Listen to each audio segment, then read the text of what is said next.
Rancher bought a forgotten farm, then discovered two young women left to die. In 1912, land in eastern Kansas was cheap for a reason. Most of it had been worked dry, abandoned, or carried reputations people didn't bother explaining. When Ethan Coles spent his entire savings buying a forgotten farm outside a dying railroad town, folks assumed desperation had finally beaten sense. Ethan was 38, a former cattle hand who had spent 20 years riding other men's land. He wanted something simple, soil that belonged to him, a roof that didn't depend on another man's temper. The farm had stood empty for nearly a decade. The price was low, too low. On his first afternoon, Ethan walked the property line with a notebook, marking broken fence posts and collapsed sheds. Everything looked ordinary, weathered, quiet, tired, but silence has different weights, and this one felt wrong. It pressed instead of rested. Near sunset, as Ethan checked the rear of the main barn, he heard a sound that stopped him cold. Not livestock. A human voice. Faint, strained, almost gone. At first he told himself it was the wind through loose boards. Then it came again, closer this time. A sob choked short. Ethan followed the sound behind the barn toward an old drying yard once used for crops. What he saw there changed the course of his life. Two girls no older than 16 were tied upside down between thick wooden posts. Their ankles were bound with rough rope, their hands loose but useless, faces flushed deep red from blood rushing downward. Dirt streaked their skin. One was barely conscious. The other stared at Ethan with raw, terrified clarity. For a moment, Ethan couldn't move. His mind rejected what his eyes confirmed. Then instinct took over. He cut them down with his pocket knife, catching their weight as best he could. They collapsed, trembling, gasping for air like swimmers pulled from deep water. The ropes had burned their skin raw. Whoever did this hadn't planned to return quickly or at all. "Easy," Ethan said, voice hoarse. "You're safe now." The word safe felt fragile even as he said it. He carried them inside the farmhouse, laid them on blankets, and gave them water in careful sips. They spoke little. Shock kept their words locked tight, but what they did say chilled him. "They use this place," one whispered, "at night." Ethan understood then why the farm had been cheap, why no one had stayed, why the land felt heavy. Buying the farm hadn't just made him an owner. It had made him a witness. And witnesses, in places like this, were never supposed to last long. Ethan did not sleep that night. He sat at the small kitchen table with his rifle across his lap, lantern turned low, listening to every sound the farm made. The girls lay on pallets near the stove, wrapped in blankets, their breathing shallow but steady. Each time the floor creaked or the wind struck the boards, Ethan's grip tightened. Just before dawn, the older of the two girls stirred. Her name was Clara. She said it carefully, as if testing whether it was still hers to say. The younger one, Lucy, slept fitfully, murmuring through fever dreams. Clara spoke in pieces. She and Lucy had been working as helpers for a traveling family that never arrived. A man offered them temporary work cleaning houses near the railroad. Instead, they were brought to the farm. The men came after dark, always different faces, always silent about names. The girls were kept hidden, threatened, and punished for resisting. "They said no one comes here," Clara whispered, "and if they did, they wouldn't care." Ethan felt something settle hard in his chest, not anger yet, but resolve. He had ridden long enough to recognize cruelty disguised as routine. Places like this survived because people pretended not to see. At sunrise, Ethan saddled his horse and rode into town. He moved carefully, buying supplies he had no reason to need, extra bandages, medicine, food. He noticed eyes following him. Two men he didn't recognize stood outside the livery, watching without speaking. That was when he knew this wasn't finished. Back at the farm, Ethan hid the girls in the root cellar beneath the house, a cool, dry space once used for apples and potatoes. He brought them food, reassured them, and explained the plan as simply as he could. "If anyone comes," he said, "you stay quiet, no matter what." As afternoon faded, clouds gathered low and heavy. The air turned still, thick with waiting. Ethan checked the fence lines, loaded his rifle, and positioned himself where he could see the road without being seen. Just before dusk, the sound came: horses. 3 riders appeared at the far edge of the property, slowing as they approached. They didn't call out. They didn't ask questions. One of them dismounted and examined the ground where the ropes had been. "He's been here," the man said. Ethan stepped out from behind the barn. "You're on private land," he said evenly. "Turn around." The men laughed, but it was forced. They hadn't expected resistance. One rider shifted his grip toward his weapon. Ethan raised his rifle, not at a man, but at the dirt between them. "I won't miss twice," he said. The standoff lasted seconds that felt like hours. Finally, the leader spat into the dust. "This place don't belong to you," he said. "Not really." Then they turned their horses and rode off into the dark. Ethan watched until they vanished. He knew they would return. But now they knew something too. The farm was no longer silent. The storm arrived just after sunset. Rain swept across the plains in hard, slanting sheets, turning the dirt yard into thick mud. For Ethan, the weather was both a blessing and a curse. The noise would cover movement, but it would also hide approach. He secured the farmhouse doors, shuttered the windows, and kept the lantern low. The girls remained in the cellar, silent as promised. Near midnight, the horses returned. Ethan heard them before he saw them, hooves sucking at wet ground, leather creaking, muffled voices carried by wind. Through a crack in the barn wall, he counted 4 riders this time, more than before, organized, confident. They dismounted without haste, tying their horses near the fence as if they owned the place. One man carried a length of rope coiled neatly over his shoulder. Another held a shotgun wrapped in oilcloth. Ethan felt his pulse slow, fear sharpened focus. The leader spoke quietly, "Search the house." 2 men moved toward the porch. Ethan fired his first shot into the air. The crack of the rifle cut through the storm like lightning. The men froze. "This is your last warning," Ethan shouted. "Leave now." A shot answered him, splintering wood near the doorframe. Another struck the barn roof. The storm swallowed the sound, but the intent was clear. Ethan returned fire, not wildly, but deliberately. He aimed for the ground near their horses. One animal reared, snapping its reins. Another broke loose entirely and bolted into the darkness. Panic spread fast. One man shouted, another cursed. In the confusion, Ethan moved. Circling through the barn, never staying in one place. He fired again, closer this time, forcing them back from the house. A rider fell in the mud, weapons sliding from his grip. The others dragged him up, suddenly less eager to test a man who knew the land better than they did. "This ain't worth it," someone yelled. They retreated, stumbling, pulling their horses free as rain and darkness worked against them. Within moments, the yard was empty again. Ethan didn't celebrate. He waited. At dawn, he found blood in the mud, not much, but enough. A trail leading away from the farm toward the railroad line. He saddled his horse and rode into town immediately. The sheriff listened in silence as Ethan laid out everything, the girls, the ropes, the riders, the threats. When Ethan finished, the lawman removed his hat and rubbed his face slowly. "You're not the first to say something was wrong out there," the sheriff said, "just the first with proof." By midday, deputies rode out with Ethan. They found the posts behind the barn, the rope fibers, the cellar, the marks no weather could erase. Arrests followed within days.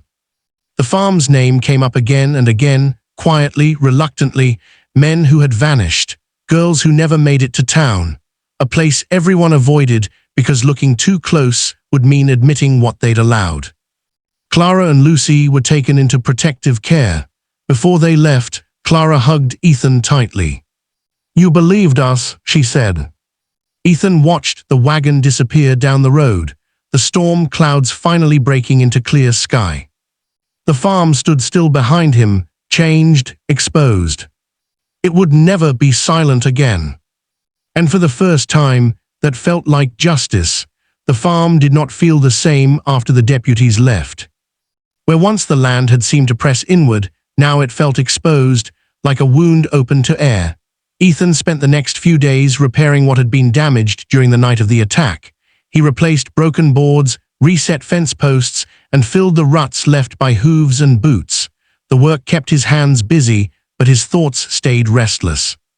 Word traveled faster than he expected. Men in town began to speak more openly. Some admitted they had heard rumors for years, about riders who came and went, about girls who disappeared along the rail lines, about a farm no one wanted to buy. Others claimed ignorance, insisting they'd known nothing. Ethan didn't argue either way. What mattered was that the truth was finally moving. The sheriff returned on the fourth day, alone this time. "We've got 3 in custody," he said. "One more's missing, hurt bad by the looks of it." Ethan nodded. He won't go far. The sheriff studied the land. "You could sell now, folks would understand." Ethan shook his head. "Not yet." That night, Ethan walked the property line again.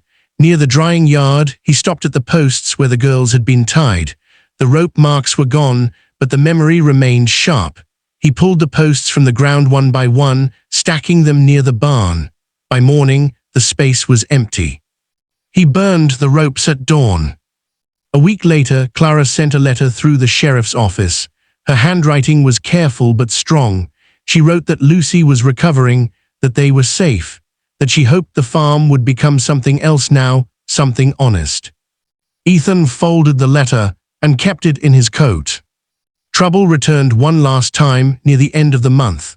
A single rider appeared at the edge of the property just before sunset. The man stayed mounted, watching. Ethan stepped out onto the porch, rifle visible but lowered. "You should leave," Ethan said. "The rider didn't move. You ruined things." Ethan's voice stayed steady. "They were ruined already." The man spat into the dust. "You think the law'll protect you?" Ethan raised the rifle, not to aim, just enough to answer the question. The rider turned and rode away. That was the last of it. Autumn came quietly. Ethan planted winter crops, repaired the barn roof, and hired local hands who needed work. Slowly, the farm began to feel lived in again, not haunted, but grounded. People passed by now, wagons stopped, neighbors waved. Ethan never claimed heroism. He didn't attend trials or speak publicly. When asked why he stayed, he said only that land remembers how it's treated. And he intended to treat this one differently. What had happened on the farm would never be erased. But it would never be repeated either. The land had spoken. And this time someone had listened. The trial began in late October, held in the county courthouse where the paint peeled and the benches creaked under the weight of spectators. Ethan attended only the first day. He sat in the back, hat in his hands, listening as the charges were read aloud. Kidnapping, assault, conspiracy, words that sounded formal but carried the weight of lives nearly broken.